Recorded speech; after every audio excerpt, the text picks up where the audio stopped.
आप सभी को नमस्कार, शुभ संध्या। सार्थक government job point YouTube channel आप सभी लोगों का हार्दिक स्वागत करता है।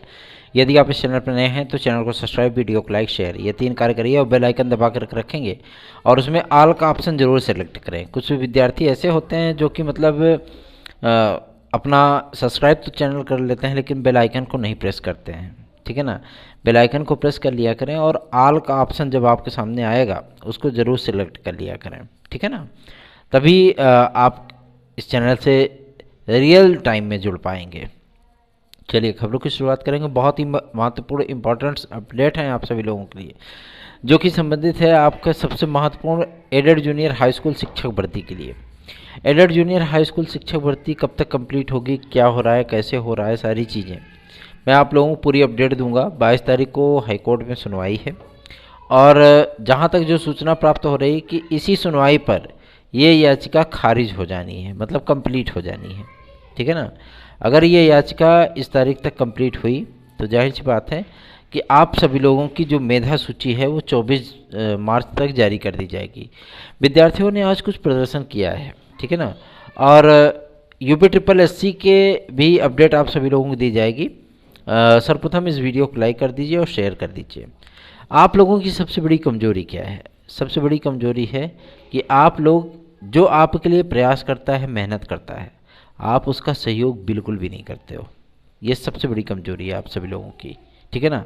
आप लोगों के लिए ऑथेंटिक न्यूज़ इकट्ठा करो, मेहनत करो, अपना धन खर्च करो, समय खर्च करो, लेकिन आप सभी लोग उस चैनल को सपोर्ट नहीं करना चाहते हो।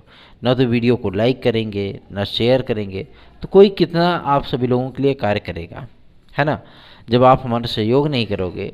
क्योंकि आज की संख्या होती, जो मतलब आज की जो ताकत है वो संख्या बल पे निर्धारित है। संख्या बल पे गवर्नमेंट चलती है, संख्या बल पे संसद चलती है, संख्या बल पे ही सारा कार्य होता है।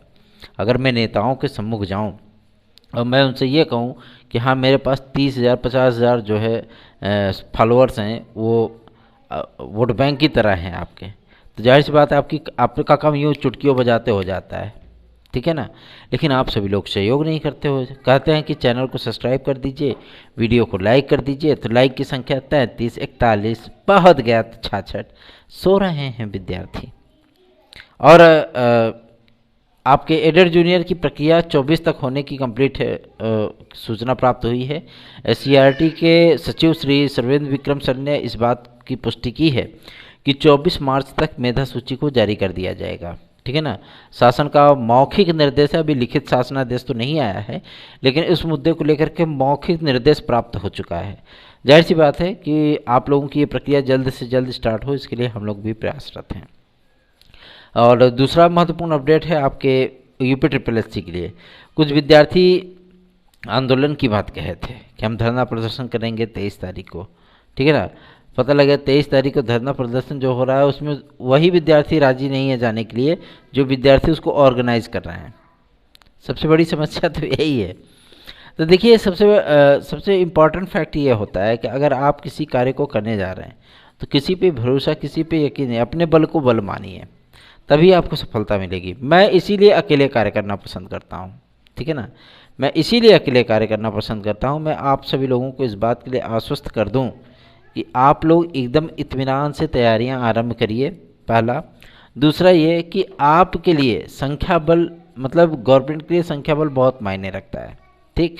अगर आप हमें सपोर्ट करें, आप चैनल को अधिक से अधिक लोगों में शेयर करें, रोज़ 150-200 सब्सक्राइबर जुड़े, है ना, ये आंकड़ा 10K के पार जाए, फिर देखिए तड़ातड़ आप लोगों का काम होता है, 24-24 घंटे में विज्ञापन जारी हो जाएंगे। लेकिन आप लोग सहयोग नहीं करना चाहते हो, और यही जो एक टीस है मन में वो इसी बात को लेकर के है। तो इस चीज़ को आप सभी लोगों को भी संज्ञान में रखना चाहिए, ठीक, पहला। दूसरा ये वीडियो कर एग्ज़ाम आपका कब तक होगा, तो वीडियो कर एग्ज़ाम जो मंडे को बैठक होने वाली है उसमें अनाउंसमेंट हो जाएगा कि आपकी वीडियो कर एग्ज़ाम कब होगा, मुख्य सेविका की परीक्षा कब होगी, लेखपाल भर्ती का परिणाम कब जारी किया जाएगा, ठीक है ना। चूँकि अब इन सारी चीज़ों में मेधा सूची के साथ साथ जो फाइनल रिजल्ट होगा उसके साथ साथ आप सभी लोगों को एक फैक्ट और देखने के लिए मिलेगा, जिसमें प्रतीक्षा सूची पद के सापेक्ष 15% भी रखा जाएगा, ठीक है ना। तो चिंता मुक्त होकर के आप सभी लोग अपनी तैयारियां आरंभ कर दीजिए। सार्थक government job point YouTube channel को सब्सक्राइब, वीडियो को लाइक जरूर करिए। आगे बढ़ेंगे, बात करेंगे आपके आरओ 2023 के विज्ञापन को लेकर के। आज एक महत्वपूर्ण सूचना प्राप्त हुई है लोक सेवा आयोग के माध्यम से। आज अध्यक्ष महोदय के आवास पर हमने जो है मतलब पहुंचने का प्रयत्न किया और पहुंचा भी। अध्यक्ष महोदय से चलते फिरते लहजे में, क्योंकि वो लखनऊ जा रहे थे और लखनऊ में उनको तलब किया गया है एलटी ग्रेड जीएसटी प्रवक्ता की अर्हता आदि को लेकर के कि इतने दिन से अध्याचन आया हुआ है। चूँकि अभी कल की ही डेट में है ना, सॉरी आज की डेट में 1315 पदों का और अध्याचन आया है, जो नए 85 विद्यालय इस शैक्षणिक सत्र में खोले जाने हैं, मतलब 1 अप्रैल से। उसके भी अध्याचन लोक सेवा आयोग आ चुके हैं। तो ये तो कन्फर्म है कि लोक सेवा आयोग से ही वैकेंसी जारी होनी है, पहला। दूसरा, ये चलते फिरते उनसे बातचीत हुई, क्योंकि अगर 10 मिनट 15 मिनट और लेट हो जाते हम तो शायद अध्यक्ष महोदय से मुलाकात नहीं होती। वो लखनऊ जा रहे थे और इसी बात को लेकर के उन्होंने स्पष्ट किया है कई महत्वपूर्ण फैक्ट को। और उनसे जब ये चीज़ें पूछी गई कि सर लोक सेवा आयोग कब तक जारी करेगा विज्ञापन आरओ 2023 का, खंड शिक्षा अधिकारी का, लोअर सबऑर्डिनेट का, ठीक है ना, और एलटी ग्रेड जीएसटी प्रवक्ता का, एपीएस का, ठीक है, ये इतने सारे महत्वपूर्ण विज्ञापन जो आप सभी लोगों के पेंडिंग में हैं। और आपकी जो परीक्षा कैलेंडर जारी हुआ था वो भी फॉलोअप नहीं कर पा रहा है। कई आपने रिजर्व तिथियां रखी हैं, लगभग 19 से 21 तिथियां रिजर्व रखी हैं। आखिर उन रिजर्व तिथियों पर कौन सा एग्ज़ाम आप कराने वाले हो? तो उन्होंने इस बात को स्पष्ट किया है कि इसमें आरओ 2023 का विज्ञापन भी है, उसके भी प्रीलिम्स कराना है हमें। साथ ही साथ खंड शिक्षा अधिकारी का भी प्रीलिम्स कराना है हमें। साथ ही साथ एलटी ग्रेड को फाइनल करना है और जीएसटी प्रवक्ता का भी प्रीलिम्स कराना है हमें, ठीक है ना।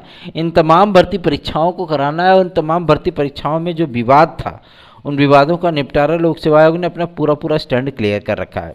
अब जो कुछ भी करना है, जो कुछ भी समझना है, जो कुछ भी देना है वो शासन ने देना है, शासन ने करना है, ठीक है ना। तो शासन ने देना है, शासन ने करना है, मतलब ये चीज़ें हैं कि आप सभी लोगों को किसी भी चीज़ की चिंता करने की आवश्यकता नहीं है। 20 तारीख तक ये सारी चीज़ें ऑटोमेटिक डिक्लेयर हो जाएंगी। दूसरा महत्वपूर्ण अपडेट था कि आपकी जो एलटी ग्रेड की वेटिंग लिस्ट है, ठीक है ना, वो कितने विषयों पर जारी हो सकती है। तो उन्होंने इस बात को भी स्पष्ट किया है कि एलटी ग्रेड फिलहाल 3 विषयों पर हम जारी करने वाले हैं। बनी 8 विषयों की हैं, लेकिन मुख्यतः पहले 3 विषयों की आएगी, उसके बाद जारी होगा आपका विज्ञापन, ठीक है ना। एलटी ग्रेड 2018 का जो आपकी वेटिंग लिस्ट आएगी, तत्काल उसके बाद आपका विज्ञापन 2023 का विज्ञापन जारी किया जाएगा, ठीक। 20 के बाद मैं इसलिए कह रहा हूं कि विज्ञापन आने की प्रबल संभावना दिख रही है। आज इस बारे में अध्यक्ष महोदय ने भी स्पष्ट किया है कि सारी चीज़ें डिक्लेयर हो चुकी हैं, क्योंकि जब एक कमेटी का गठन किया गया था आरओ और खंड शिक्षा अधिकारी के लिए, तो आरओ के विवाद तो समाप्त हो गए। तो पहला विज्ञापन आप सभी लोगों को आरओ 2023 का ही देखने के लिए मिलने वाला है। लेकिन ये विज्ञापन आप सभी लोगों को 15 अप्रैल तक देखने के लिए मिलेगा, मतलब 15 अप्रैल के पहले पहले ये विज्ञापन आपको आरओ का आ जाएगा। कितने पद हैं? 1250 पद हैं। इस बात का स्पष्टीकरण आज लोक सेवा आयोग के अध्यक्ष महोदय ने भी स्पष्ट कर दिया कि जितने भी अध्याचन हमारे पास आए थे, पूर्व में भी, अभी लेटेस्ट में भी, ठीक है, कार्मिक विभाग ने जितना कंक्लूजन करके हमें भेजा, मैं उन सारे पदों पर विज्ञापन जो है अप्रैल महीने में इसको जारी कर दूंगा, ठीक है। और जून में इसका प्रीलिम्स भी हो जाएगा आरओ 2023 का। और साथ ही साथ उन्होंने इस बात को लेकर के भी स्पष्टीकरण दिया कि कुछ चीज़ें ऐसी होती हैं जो कि भाई शासन स्तर से ही डिक्लेयर होती हैं। तो इन मुद्दों को लेकर के हमने शासन से भी स्पष्टीकरण मांगा था, और जिसका स्पष्टीकरण हमने कहा सर अगर ऐसी कोई चीज़ें होती तो उसका निराकरण केवल और केवल 10 मिनट के अंदर किया जा सकता है। लेकिन सबसे बड़ी समस्या ये है कि 10 मिनट के अंदर करना तो छोड़िए, लगभग साल भर से वही आर्ता का विवाद करके अधिकारी पल्ला झाड़ लेते हैं। तो इन सारे मुद्दों को लेकर के आप सभी लोगों को मैं बता दूं कि विद्यार्थियों की एक पुरानी मांग रही है कि हमें एसडीआई में, मतलब खंड शिक्षा अधिकारी में, आरओ में, लोअर सबऑर्डिनेट में, एलटी ग्रेड में, जीआईसी प्रवक्ता में, एपीएस में हमें आयु सीमा में छूट मिलनी चाहिए। आयु सीमा में छूट आदि को लेकर के जब उनसे आदरणीय अध्यक्ष महोदय से पूछा गया तो उन्होंने इस बात को स्पष्ट कर दिया कि शासन ने जो निर्देश हमें दिया उसको फॉलो किया जाएगा, और आरक्षण के तहत जितने भी विद्यार्थियों को एज रिलैक्सेशन प्राप्त होता है, चाहे वो ईडब्ल्यूएस के विद्यार्थी हों, चाहे अदर मतलब रिजर्वेशन कैटेगरी के विद्यार्थी हों, जिस तरीके से शासन ने स्ट्रेटेजी अपनी बनाई है उसी तरीके से जो है आयु सीमा में, क्योंकि विभिन्न भर्तियों में भिन्न भिन्न प्रकार के आयु सीमाएँ होती हैं, मिनिमम मैक्सिमम, ठीक है। तो उसमें उसी तरीके से रिलैक्स उनको दिया जाएगा। ठीक, जब मैंने इस बात को जानने का प्रयत्न किया कि सर पीसीएस में तो नहीं मिला है ना, क्योंकि लोक सेवा आयोग पीसीएस में नहीं दिया, तो उन्होंने इस बात को स्पष्ट किया है कि पीसीएस जो होता है वो एक अलग तरीके की भर्ती है, राज्य की सर्वोच्च भर्ती है, ठीक है ना। इसलिए जो है उसकी नियमावली थोड़ी सी अलग है और उसको कैबिनेट बाय सर्कुलेशन द्वारा पारित कराया जाता है। जैसे हमने स्केलिंग की पद्धति को समाप्त किया है ना, और उसके बाद हमने वैकल्पिक विषय को समाप्त किया और उसमें उत्तर प्रदेश स्पेशल डाला, तो मेरे हाथ में उतने अधिकार नहीं होते हैं कि मैं उसको अकेले दम पे कर पाऊँ, ठीक है। मैंने उसको जो है कैबिनेट के सम्मुख रखा, कैबिनेट ने उसको पास किया, कैबिनेट बाय सर्कुलेशन ने उसको पास किया, सारी चीज़ों की बाकायदा मंजूरी हुई, कार्मिक विभाग ने मंजूरी दी, उसके बाद लोक सेवा आयोग ने उसको एक्सेप्ट किया है। सेम वही कंडीशन आपकी एलटी ग्रेड में फंसी हुई है। कैबिनेट बाय सर्कुलेशन ने उसको पास कर दिया है आपके एलटी ग्रेड को वनडे फॉर्मेट पे ही कराने के लिए, ठीक है ना। अब चूंकि उसकी नियमावली संशोधित करनी है नॉन बीएड वाले विद्यार्थियों के लिए, चूंकि बीएड और नॉन बीएड ये दो कैटेगरियां हैं उसमें, है ना। आप टीजीटी में देखते होंगे नॉन बीएड वाले विद्यार्थी आराम से नौकरी पा जाते हैं अर्धशासकीय में। हाई कोर्ट ने दिशा निर्देश दिया था उत्तर प्रदेश सरकार को कि टीजीटी की जो नियमावली होती है वो राजकीय विद्यालयों में भी वैध है। समस्या तो यही बात की है कि हाई कोर्ट का भी आदेश इस पे, तो उसी के अकॉर्डिंग अक्षरशः उस आदेश का पालन करने हेतु आप सभी लोगों को बता दूं मैं कि जो नॉन बीएड वाले विद्यार्थी हैं, चूंकि हम लोगों ने भी प्रयास शुरू कर दिए थे कि नॉन बीएड वाले विद्यार्थियों को रिलैक्स मिलना चाहिए, तो इस बार आप सभी लोगों को ये रिलैक्स मिल सकता है। अर्थात एलटी ग्रेड की योग्यता में, एलटी ग्रेड की योग्यता में आप सभी लोगों के डिग्रियों का उल्लेख बाकायदा किया जा सकता है, जो कि 2018 के विज्ञापन में नहीं हुआ था। इसी की वजह से आप लोगों का ये मुद्दा लटका हुआ है। अब पेचीदा पेज ये फंसेगा कि अगर इस बार के विज्ञापन में इन लोगों को जो है ये अनुमति दी गई, तो जाहिर सी बात है 2018 वाले विद्यार्थी नियुक्ति मांगेंगे फिर, है ना। तो इन तमाम मुद्दों को सुलझाने के लिए अध्यक्ष महोदय आज जो है वो लखनऊ गए हुए हैं, ठीक। और खंड शिक्षा अधिकारी को लेकर के उन्होंने स्पष्टीकरण दिया है कि 23 मार्च तक हम लोग प्रमोशन आदि की जो प्रक्रिया चल रही है गवर्नमेंट के माध्यम से वो कंप्लीट होने का पूरा अनुमान है। उसके बाद ही पदों का सही आंकड़ा पता चल पाएगा कि 569 पदों पर विज्ञापन आएगा या 429 पदों पर आएगा या 375 पदों पर विज्ञापन आएगा, ठीक है ना। यही 3 कैटेगरियां हैं जिस पे आपका खंड शिक्षा अधिकारी का विज्ञापन आना है, क्योंकि कुछ नए पद सृजित हुए हैं, है ना, उनको भी इसमें सम्मिलित किया गया है। तो निश्चिंत होकर के आप लोग सार्थक government job point YouTube channel को फॉलोअप जरूर कर लीजिए। यदि आप सभी लोग चाहते हैं कि आपकी प्राथमिक नौकरी पक्की हो, तो आप सभी लोग सार्थक government job point YouTube channel की याचिका में पार्टिसिपेट कर सकते हैं, जो कि 72,825 की नई विज्ञापन के सिलसिले में याचिका हो रही है हमारी। विद्यार्थी जो हमसे जुड़े हुए हैं उन विद्यार्थियों की फाइलें बननी स्टार्ट हो गई, टाइपिंग शुरू हो चुका है, और जैसे ही फाइलें कंप्लीट हमारी होती हैं तत्काल आपका विज्ञापन को चुनौती देने वाली, मतलब विज्ञापन पे काउंसलिंग को चुनौती देने वाली याचिका उसमें फाइल कर दी जाएगी और निश्चित विजय हमारी होगी, जिस तरीके से 69,000 शिक्षक भर्ती में हुआ है। तो देर किस बात की है, आप सभी लोग सार्थक government job point YouTube channel को व्हाट्सएप नंबर 9721411385 इस व्हाट्सएप नंबर पर हमसे संपर्क करें। टीजीटी पीजीटी 2016-2021 के विद्यार्थी जो वेटिंग लिस्ट में हैं या जो वेटिंग लिस्ट में नहीं भी हैं, वो विद्यार्थी अगर चाहते हैं कि उनका कुछ भला हो, उनको याची लाभ मिले, उनको नियुक्तियां मिले, तो वो हमारी याचिका से जुड़ सकते हैं। नहीं तो वेटिंग लिस्ट का इंतजार करते रहिए, क्योंकि 4थे नंबर वाला विद्यार्थी आज वेटिंग लिस्ट में है, इंतजार कर रहा है, और 44वें नंबर वाला विद्यार्थी वो आराम से नौकरी कर रहा है, ठीक है ना। तो आप अगर हमारी याचिका से जुड़ना चाहते हैं तो जुड़िए, आपका कल्याण हो जाएगा, अन्यथा आप जानिए आपका काम जाने। चलिए आगे बढ़ते हैं। अब बात करते हैं आपके प्राथमिक शिक्षक भर्ती को लेकर के। देखिए प्राथमिक शिक्षक भर्ती में कितने विद्यार्थी बाहर होंगे, और बाहर भी होंगे तो उन विद्यार्थियों के लिए क्या गवर्नमेंट स्ट्रेटजी बना रही है। तो इस दौर में आप सभी लोगों को मैं बता दूं जो चर्चाएं चल रही हैं, क्योंकि विद्यार्थी जो बाहर होंगे भाई वो असंतुष्ट होंगे। कुछ विद्यार्थी हो सकता है कि आत्मघाती कदम भी उठा सकते हैं, कुछ विद्यार्थी कोर्ट जा सकते हैं, कुछ विद्यार्थी कुछ भी कर सकते हैं, मतलब ये तमाम तरीके की चीज़ें हैं। इस पर गवर्नमेंट विचार कर रही है कि हम कम से कम 63,000 से लेकर के 74,000 पदों के बीच में आप लोगों को एक नए विज्ञापन की सौगात दे दें। क्या इससे विवाद सॉल्व हो जाएगा? जी नहीं, विवाद और गहरा जाएगा। जो नए विद्यार्थी हैं जिनका 69,000 से कोई लेना लादना नहीं था वो तो खुश हो जाएंगे, लेकिन जो विद्यार्थी 69,000 में 1 साल से वेतन पा रहे हैं, अगर उनको नौकरी से निकाला जाएगा भाई उनके ऊपर तो वज्रपात हो जाएगा फिर, है ना। तो ऐसे विद्यार्थियों को क्या 22,500 सीटें जोड़ करके नियुक्तियां दी जाएंगी? मेरा सीधा सीधा आंसर है जी नहीं।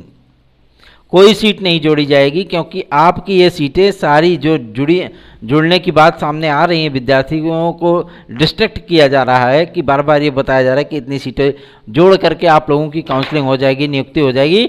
मैं आप सभी लोगों को बता दूं, कोई सीट नहीं जुड़ने वाली है, ठीक है ना।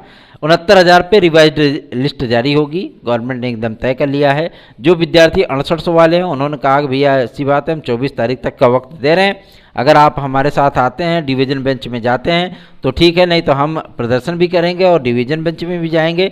तो आपकी अपनी इच्छा होती है, जो विद्यार्थी लोकतांत्रिक ढंग से इसमें प्रदर्शन करना चाहें या याचिका करना चाहें या केस लड़ना चाहें वो कर सकते हैं। लेकिन नई प्राथमिक शिक्षक भर्ती के लिए भी हम लोग प्रयासरत हैं, ठीक है ना। और प्रयास हम लोगों का रंग लाने लगा है। 72,825 के लिए भी एक खुशखबरी प्राप्त हुई है कि आप सभी लोगों की काउंसलिंग के लिए गवर्नमेंट जो है वो अब एक विशेषज्ञ कमेटी बनाई है कि इस केस का रियल और ऑथेंटिक चीज़ क्या है, ठीक है ना, कि मतलब कितने पदों पर हम काउंसलिंग करा सकते हैं, कितने विद्यार्थियों को उसमें नियुक्तियां हुई थी, कितने विद्यार्थियों की नहीं हुई थी, तमाम तरीके की चीज़ें, ठीक है। तो चिंता मुक्त होकर के आप लोग इस चैनल को सब्सक्राइब कर लीजिए, क्योंकि हम लोगों का प्रयास शासन स्तर पर स्टार्ट हो चुका है और आप सभी लोगों को बेहतरीन से बेहतरीन विकल्प उपलब्ध कराने की जिम्मेदारी हमारी है। तो 9721411385 पर संपर्क करके आप लोग याची बनिए फटाफट। और यदि आप सभी लोगों को TET, CTET, super TET, TGT, PGT, LT, GST, UP constable, खंड शिक्षा अधिकारी, यूपी SSC की किसी भी भर्ती परीक्षा में सम्मिलित होना और पास होना है तो आप सार्थक government job point YouTube channel का नोट्स 9721411385 इस व्हाट्सएप नंबर पर प्राप्त कर सकते हैं। धन्यवाद, शुभ रात्रि।